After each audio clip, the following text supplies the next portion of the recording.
in a tutu. Yeah, also doing the big live show, starts tomorrow night. It's a big hit. It's the biggest hit in TV. More about it in a moment. But before all that, it's now time for the story of a band that enjoyed a fleeting moment in the sun thanks to their tropical hit. Over to Kerry. Ladies and gentlemen, this is Captain Tobias Wilcock welcoming you aboard Coconut Airways Flight 3722 Bridgetown, Barbados. We will be flying at... What would you bring back from a sunny Caribbean holiday? When Jeff Calvert went on a cruise there with his dad, he came back with a suntan and an idea for a song that became the summer hit of 1975.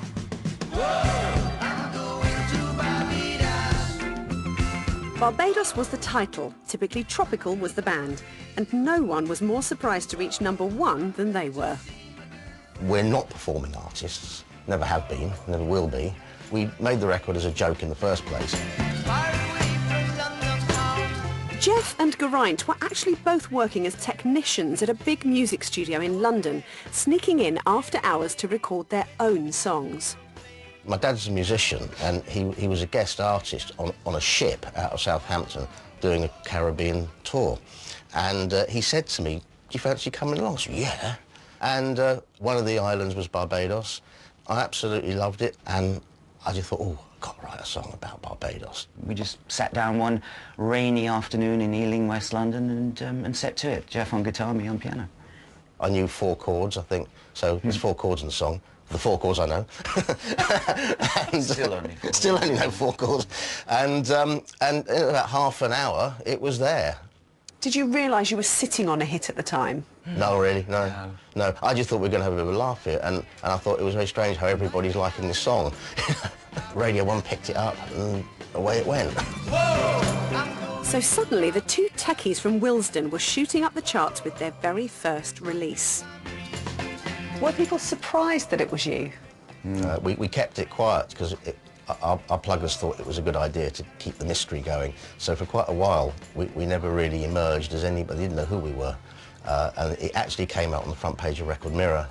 This is typically tropical. Me and Geraint in a really tropical-looking setting, which was actually outside St John's Wood Underground Station, where they've got some wonderful palm trees.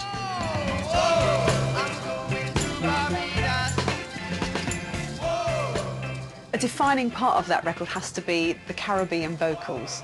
I was doing a lot of work for Trojan at the time, and we were working with a lot of reggae artists. And we very soon started just picking up the patois. And I guess that's what sort of... That's what it was. We led to. We'd go, well, you know, man, it's a great session. There was nothing derogatory in what we were doing. It was just a celebration of a style of music and, you know, of an island, really, you know. Typically Tropical was a one-hit wonder, although Jeff and Geraint did go on to further chart success by writing Sarah Brightman's Starship Trooper. Then, in 1999, they received a very welcome phone call. It was our publisher, Gull Records, and they said, well, we've had a phone call from the Venga Boys. I said, oh yeah, what do they want? He said, oh, well, they're quite keen on doing a version of Going to Barbados, but they said, would you mind if we changed the title to Going to Ibiza? And I thought, Venga Boys, just one of the biggest pop groups around, pop bands around at the moment. You know, everything they touched was getting massive. I said, I think we'll let them do it. We're going to Ibiza. It was a good call. The Venga Boys version was a hit right across Europe and brought another UK #1. Did you ever imagine that that would happen? #1 twice No. is just pretty weird to think about, you know, especially with a gap of, what, 25 years? Yeah, 25 years. Now, you see, the trouble is, I want it #1 3 times. Nice, hat-trick. Yeah, exactly.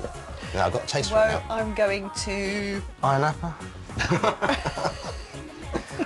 Where's buzzing lately? We're going to Ibiza. Ibiza. Ibiza! Have you been to Ibiza?